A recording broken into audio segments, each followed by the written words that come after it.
So, and we are live. Hey, what's going on, people? My name is Asian Psycho, and we are back for some of my Daiteikoku, but it's going to be a little bit different. Next to me, I have my good friend Protaganist. He has made his appearance on this channel more than once. You have been hearing his voice in the background mostly throughout my Road to Mastery series, because I like to do the episodes for the R2M series at his house for whatever goddamn reason. Just complain your internet's slow. That, and it's a lot better than my house. But anyways, so Protaganist is here joining us for a dual commentary for Daiteikoku, and he is actually the guy who not only helped me install the English patch, the latest English patch for this, as you can see here.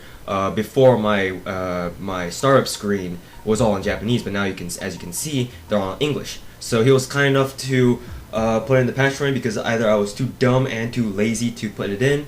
So now that we're gonna load the game, you can see that everything is nice. Well, this was already in English, but now once we go into the actual world map, everything is in English. So that is very convenient. So yes, the mad props to Protaganist for having me or helping me, or just basically installing this English patch by himself.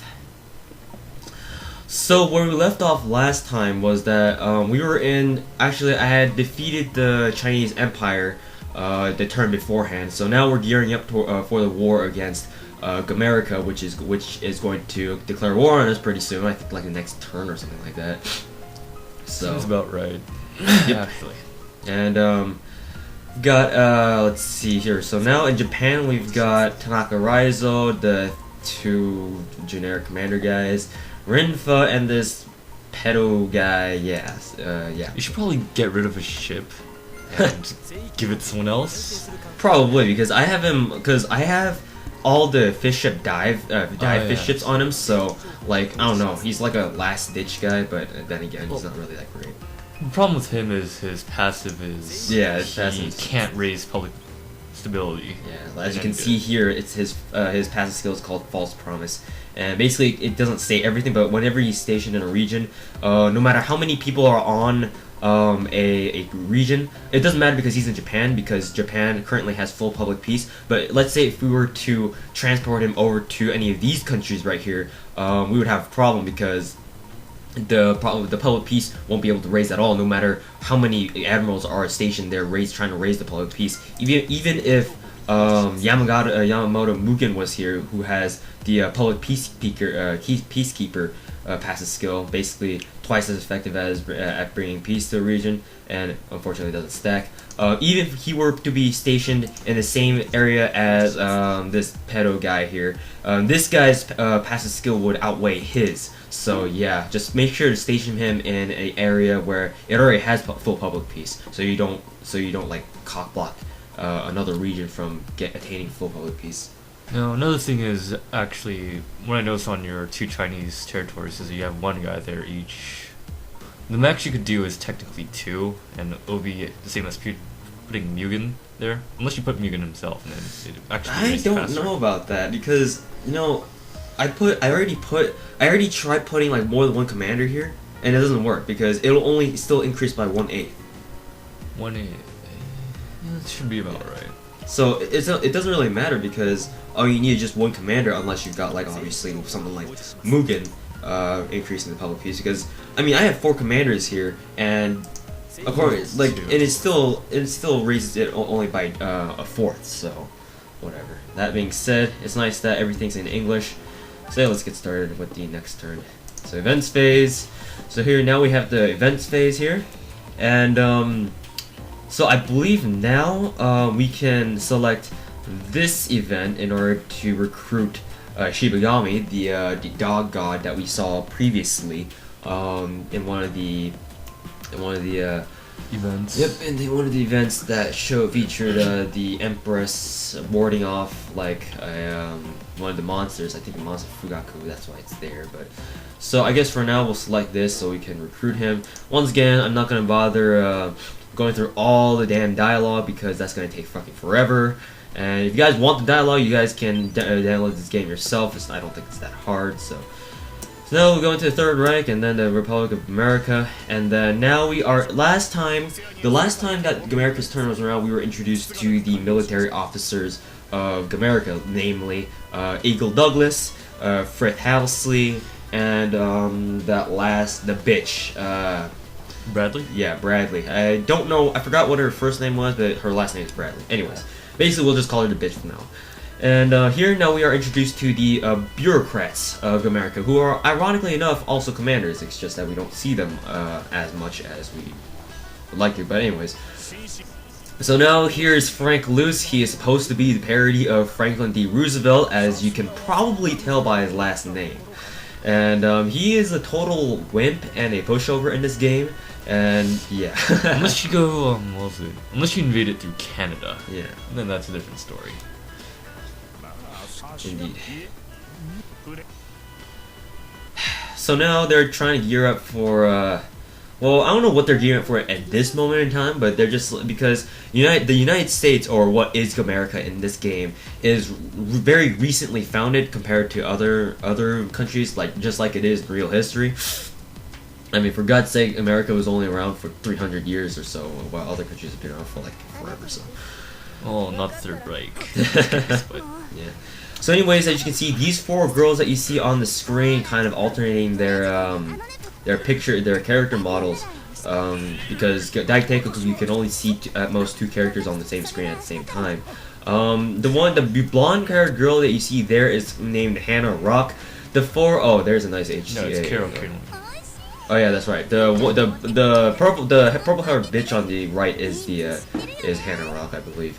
So the blonde girl is Carol Kearing.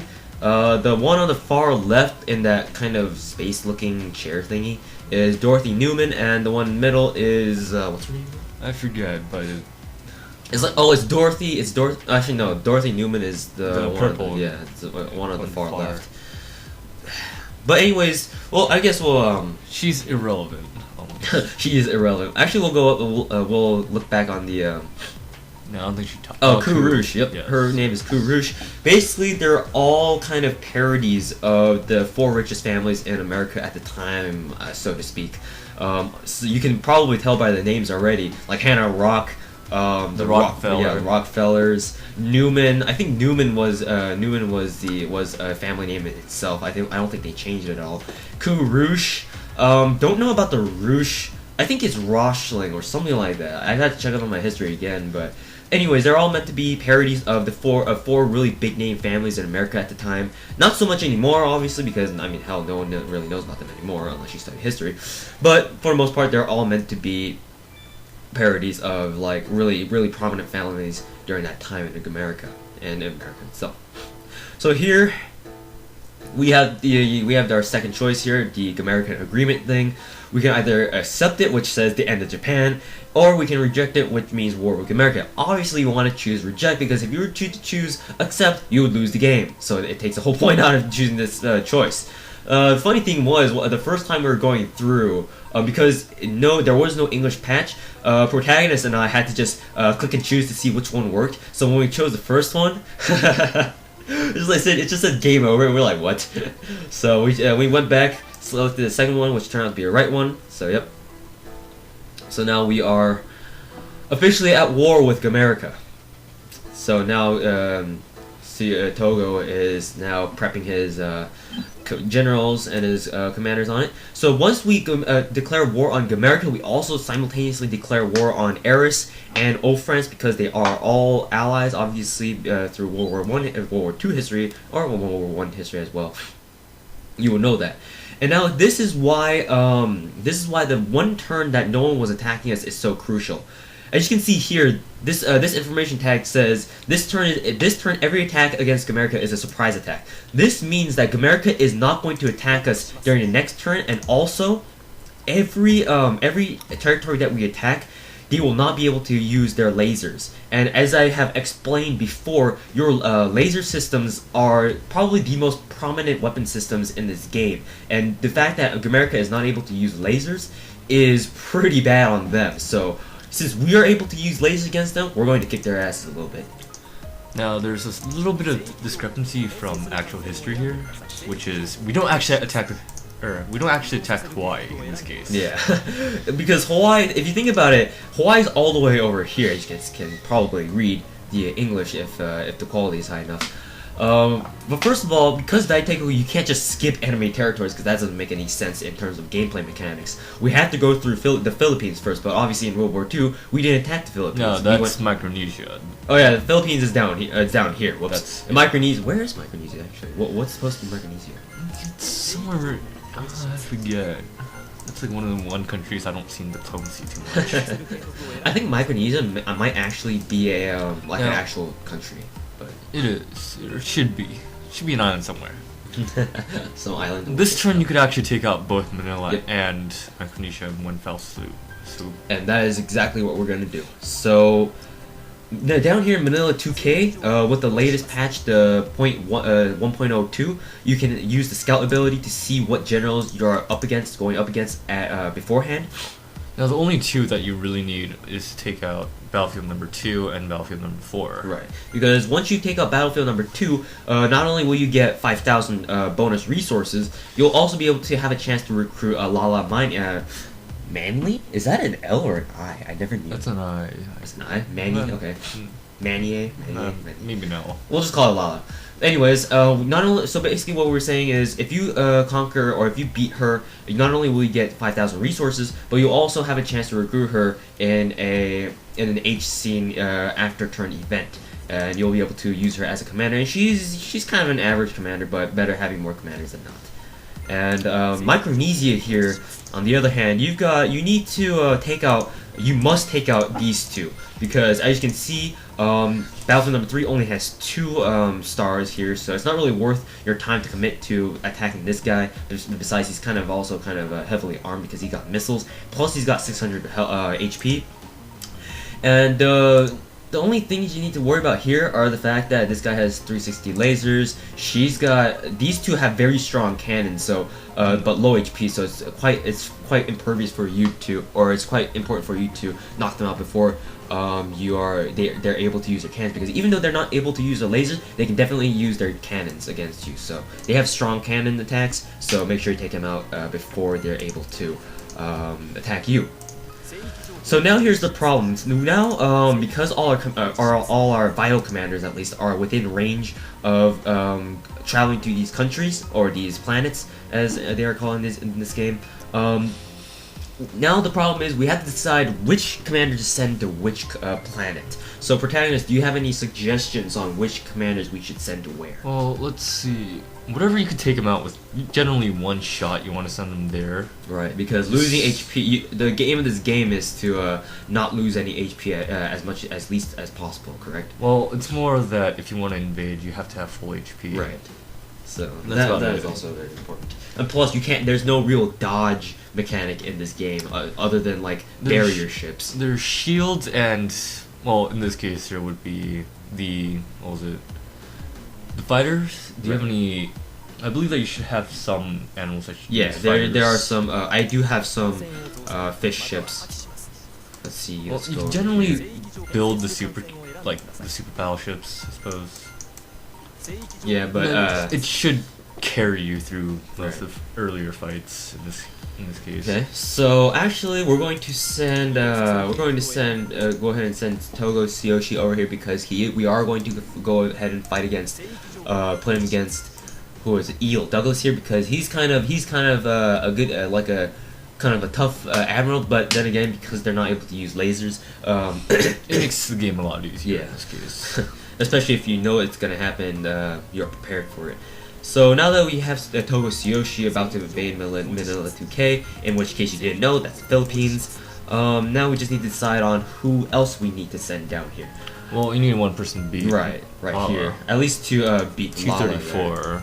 234 HP. Who has Actually, we're gonna go ahead and no, we don't want to do that right now, because we just recruited Shibagami. We want to equip some ships on him. The weird thing about Shibagami is that he has 960 command points, which is like absolutely ridiculous. But the thing is, his locked ship takes up 630, so it's like he has just normal 360 command points. So kind of deceptive there, but whatever. What can you do? if you hack it, you can technically unlock it. But Yeah, but we're not trying to use hacks here, are we? yes. So we're gonna go ahead and attach, equip this onto here. I don't know if it's the greatest idea, but I mean, we might as well go with what we have. Because we want to speed him up though. Yeah, right, because he is kind of on the slow side. So you recommend we buy like the 360 radar ship, like this one? I'd go with one, but usually the cheap, you know, regular destroyer ship should be fine. Regular destroyer ships. Also, our right now our priority is just being able to get the first shot off, or being able to kill them in one shot with lasers. So I guess we should equip a laser ship. Well, that's 90 laser ship right there. So I guess it's pretty good. That will do for this turn. Yep. Now check Micronesia first. Yeah. See what you can do here. Micronesia. We know that Shibagami is able to do 510 damage. Clearly, he's able to one-shot anyone here. Except for Micronesia. Micronesia. Battlefield 3. Battlefield 3. Yeah, but we're not really going to care about Battlefield 3 too much, because all we're going to care about is Battlefield 1 and Battlefield 4. So we're going to go ahead and send Shibagami over... Oh, there's Shibagami's not over here. Shibagami over to Micronesia, and whoops. Let's check out what other commanders can you be able to do what. So she has 210 lasers and 132 missiles. So we're gonna send her over with Shibagami, and well, actually, we don't know. I don't know what the hell he can do. Actually, yeah, exactly. I don't want to send him out either because he's going to cock block the. I mean, if anything has to happen, you could always send a generic commander. Right. Let's see here. So here, we only need to send 2 commanders because, as you can see, one of these commanders only has laser ships. And because they can't use lasers in this attack when we attack them, we can just ignore her completely. And for one turn. Yeah, for one turn at least. So we're only gonna send. We're gonna go ahead and send. Who should we send? Ozawa. Ozawa, yeah, sure, but let's see. Well, who can do 180 damage? Actually, I'm going to. No, she has 300. Oh, also Mugen's damage, but you can repair. Yeah, we can repair him. And so now we are able to use him now. And we're gonna go ahead and send Mugen. Actually, which one has better Just send resources? both, because you have to get Lala anyway. Right. Then Mugen and should we send Nagumi Keiko? No. Keiko? Just send Ozawa and then let's see. I would send Keiko to the other. To Micronesia? Yeah. Micronesia it is then. So now that we have those 3, you might want to change her ships though. Right. Because she does only 90. So actually, we only need to send one guy over here. We'll probably send. You still need to destroy them all. Yeah, but then we have 2 attacks, so we don't really need to worry about that too much. 210. Rinfa can take out either of them one fell swoop.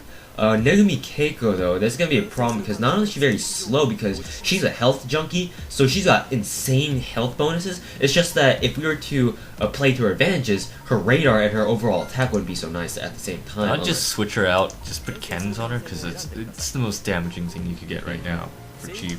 Actually, what are the radars on these two? 670 to 720 though. They're really don't fast. send her there. Okay, maybe. Send her there? Then where should we send her? Because these guys are. If you send her here and put enough. Okay, so let's see what you put on her. I only put like the best health, the ships. Switch them out to do damage for this turn. For this turn, we're just gonna send them out to do damage. And right now we don't really have much that does get the 120 cannons on her for now. 120 cannons, 120 blah blah blah. And then probably fill the rest up with lasers in this case. Just the heaviest lasers that we can find. Within command point. Within command points. Well, that's... we've already used it up here. Actually, we can just do this, like that. Because now that she has spiders... now she could actually just take both ships out within one turn. So it's actually pretty awesome in this case.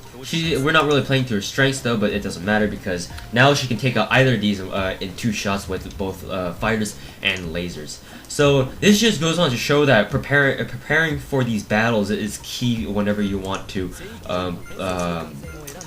attack at any time in Daiteikoku. You need to be able to plan beforehand and know what you're playing against, what you're fighting against, in order to win your battles in one shot. So actually, we're gonna send attack Raizo as well. Where should we send him? Because I'd send him to Manila because you have Micronesia covered very Right. well now.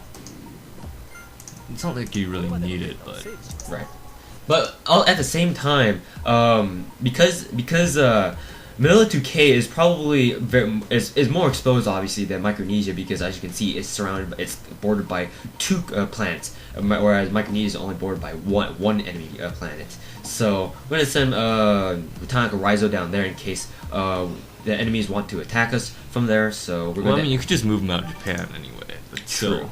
Well, he has roar, so you could actually. Yeah, we can move it farther. twice. So now we're gonna go ahead and attack. And Manila 2000 star system basically it's just like say it's basically telling us that It's Pearl Harbor except more. yeah. Well, it's actually the Philippine history. If you actually know it. Yep. Because at the end of this, after we defeat them, you'll see Eagle Douglas say a really famous quote, and for you guys who know your history, you guys will know what it is right away. Do we really expect him to know their history? Not really. Of course not. So we're gonna send those two over there. We really didn't need to send Yamamoto Mugen here anyway, but just for kicks, we're gonna send him over here. And Ozawa Matsuri can obviously take her down in one. No, if you actually look there, do you think you can take him out fast enough? Fast Raizo? enough. Because Togo Tsuyoshi can take out Eagle Douglas in one shot. Yeah, the problem is this guy. Well, This you guy. got him with the missiles, Yeah, so it's all good. yeah, so, yeah. That's why I sent down to Raizo here. Alrighty, so let's start. Yep, and as you can see, the condition is surprise defending of Ambrose cannot use fighters or lasers. Oh, I didn't know they couldn't use fighters. Well, it doesn't even matter in yeah, this because case. they didn't have fighters. They don't have Hawaii fighters. in Hawaii they've got fighters, but not here. So I didn't know that. Something interesting. No, you Oh, whoops. idiot! That's GG. Yay. Anyways, doesn't the F1 button work? Anyways, we're gonna skip this because as you can see, that's what happens when you click the. That's what happens when you click the invade the planet button if you guys are not paying attention and if you try to do that when you don't have enough influences. Well, So there's now that one you way. now that you know what not to do, let's try to redo that. Is it retry from start turn or Try the strategy phase. strategy phase? We'll let you replace everything, I think. Oh yeah, now that we're good. Alright, No, so there's we're going one to- condition that you can just win automatically, but Yes, that's after but- you cleared the general's events. And we're like I said, we're gonna send these two over here. We're gonna send him over here. We're gonna send her over here. Actually, just to make it go faster, we're going to send Yamamoto Mugen over there because he's capable of dealing one-shot kill anyway. And actually, yeah, it doesn't matter. So back up. We're gonna send my Yamamoto Mugen over there, and then Matsuri over there. And now we shall go ahead and fight, and not click on the wrong thing this time. So now we can see that she's able to one-shot her, and down she goes. And Yamamoto Mugen also attacks her. So basically, if you guys are prepared for this surprise attack, then these subsequent battles, as long as you prepare adequately, will be very, very easy. It's like almost like a slaughter fest. And as you can see here, we're able to take him out. Attacking Hawaii or Arabia in this case, or Siberia, is actually pretty hard Yeah. without the proper material. As you can see, now we can invade. Yeah. $5 bonus. So now, which one should we do? The double? I'm gonna go with the double resource income because I don't really care about fish ships at this Now, point. it actually depends on which route you're gonna go. If you're gonna go with the Japanese, We're going to go true route because this is the true route walkthrough. So Let's see. Was that the one true where- route without Japanese? no Japanization. Okay, then I'll definitely go with the quarry because you already have the fish ships in the first place. And also because on the Japanization route, should we spoil it for them? Well, you pretty much face the consequences, which Yeah. is you get a reduced economy and technology bonus. But in exchange, you are able to equip a lot more, or you're able to get a lot more commanders. Not only that, you also get like better public peace, whatnot. Right.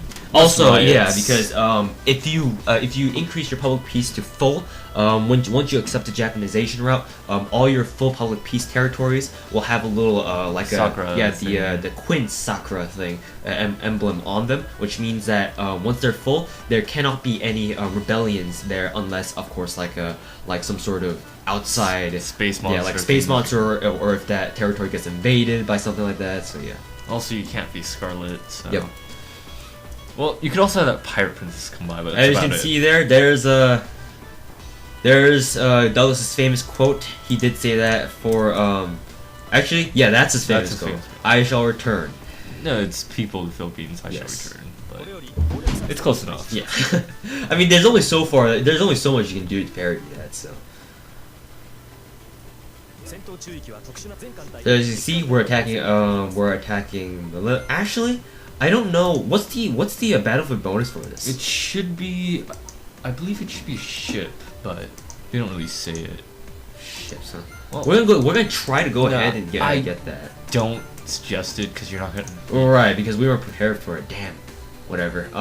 Because this guy's got 600 HP and then 480 missiles, so it's gonna be he's gonna be quite a tough nut to crack. Well, so the good side to that one is he only gets attacked once. So if you get cannon fodder and get lucky enough, you might be able to take him out. Right, but but in this case we weren't. yeah, but we're not able to take out because we'd have to send like one to each nation, each territory, and that's not really ideal, is it?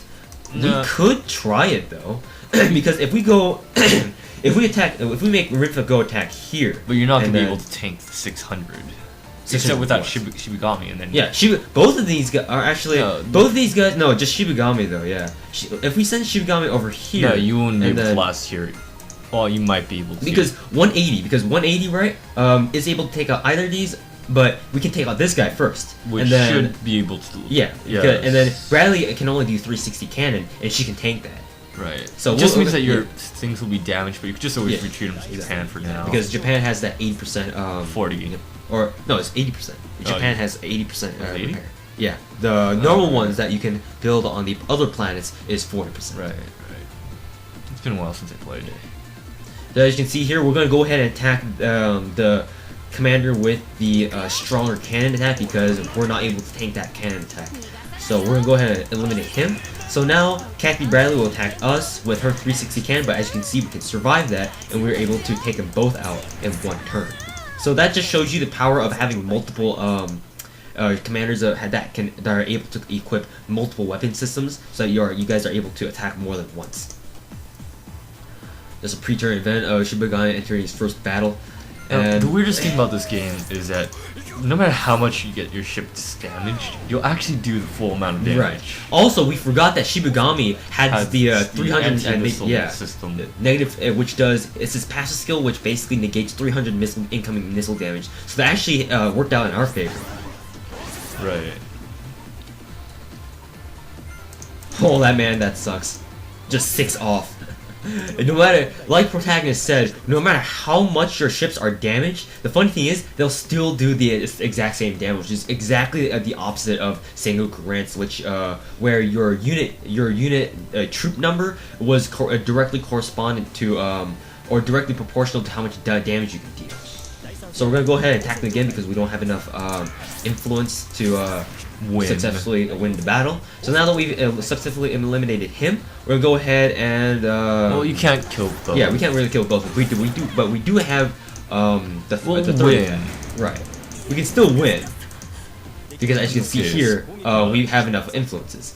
Though I would like to call this a total victory, if you know what I mean. So. Then it would be you wouldn't have lost anything. Yeah, we would be no matter how many commanders we would have lost, no matter how badly damaged we would have been. If we eliminate all commanders, then we get all influence, so it doesn't really matter.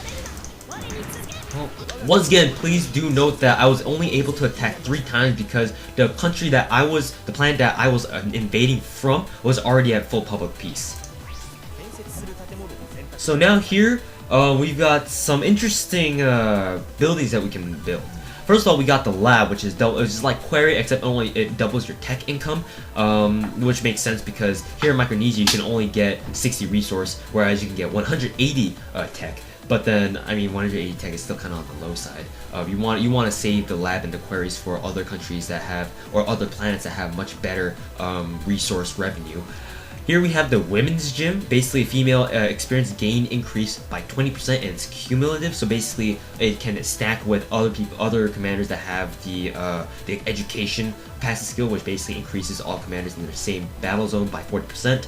And here we got the Curry Wolf. If you guys have ever played the previous Dai game in the Dai series from Alisoft, Big Bang Age? Yep, Big Bang Age, Dai Bancho, then you would notice this because the Curry Wolf, I believe, was like the main source of income in that game. You have to build a lot of those to actually start making money compared to the earlier game where you actually. So as you can see here, for those of you guys who are Dai Bancho veterans, the Curry Wolf building once again makes this infamous return, and I believe its effects are pretty much the same thing. Because no, it's actually different in this game. It's different, but its overall purpose is similar in that it gives you money. But it's only, I believe it's actually to if you build enough of them, like it says. Right.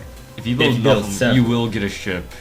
Really? Yeah. Because all I got was like resource. Like I built like 3 of them, and it regularly gave me like 10k or 20k, but it was only towards the end, like the late game. Well, like when I only had to deal with Soviet Russia, and maybe the last few countries like Spain or something like that. Anyways, as you can see here, the market, the fish ship market building is always here as always. So now, Protagonist, which building would you suggest that we get from Micronesia? Well, anything but the market in this case. Right. Unless you don't want Curry Wolf, then probably go with the lab or women's gym. Either way, you'll have your tech and econ reduced with the capitalization class. So because the Micronesia like the revenue from Micronesia isn't that great, we're gonna just go with Curry Wolf because you guys probably don't know what it does now, but its effects will probably become apparent later on. And as you can see, because we completely annihilated Kathy Bradley's fleet, we have managed to capture her, so that is a nice thing. So now we have a couple new events. So one of them is, as you can see, all the ones with the little H and the love things are obviously HCGs, so if we were to choose them, I have to edit the damn video again, which is going to be a freaking long time to do, but whatever. This HC will just basically advance her events. You have to do this in order to get rid of her annoying ass passive skill whenever you attack Soviet Russia, which basically she only deals 10% of her original damage against the Soviet Russians, which is really annoying. This event was basically to recruit her. In this event, it's kind of funny because Togo actually pretty much does her. But then it's not, because it doesn't show the actual scene, quote unquote. It's not considered an HC, which is actually I find that absolutely hilarious. This image, or actually this event, whenever you see an event that has no data, image not found, it usually means something kind of on the bad side. But in this case, it's actually pretty good because this will unlock your. Most of them have been good for me. Really? Oh, because I've always like. There's Coup later on. Coup. There's the. Oh yeah, Coup. Yeah. I believe that there should be one where you can recruit another character that has only 180 CP, but really. And yeah, the Cat Whisperer event is basically to unlock the technology shop. Basically, you can research better ships and fleets for your commanders through there. No, your technology tier level is actually decided by how many planets you captured. Right. Isn't it because of the revenue that you get from the? No, it's from the amount of planets that you have. Oh, okay. Whatever. So I don't know what a deserted warship is. Is that like the event? It's the event where you get one small ship. Is that because we defeated the Micronesia thing? Yeah.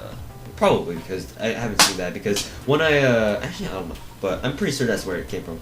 And now obviously Manila's Beach Babe event. This is to recruit Lala Manie, who we defeated when we were battling Manila 2K. So Protagonist, which event do you recommend that we choose? Well, Lala's probably the best one because she's actually a decent enough commander, very early game. Compared to your generic commanders, definitely better. Of course, any commander with a unique face portrait is probably good, except for this bastard. But I'd also have to say that Kathy Bradley's, even though while she can only equip 2 ships, her attack is insane. Her attack bonus is insanely good. Well, Lala's more balanced in this case because she could equip 4. She comes with a pretty good, I think it was a tier 2 ship, which has cannons and lasers. Right. For low So basically, we're just gonna go ahead and choose Manila's Beach Babe thing. Right. All right. So now that we're gonna choose this one, we're going to stop the recording here because now obviously we selected an HC and we know how YouTube. We all know that YouTube is not a porn site. So we're gonna see. We're gonna. Porn day. Anyways, we're gonna see you guys in a little bit, or when I stop the recording and start it back up again after the H scene is over. So see you guys in a little bit.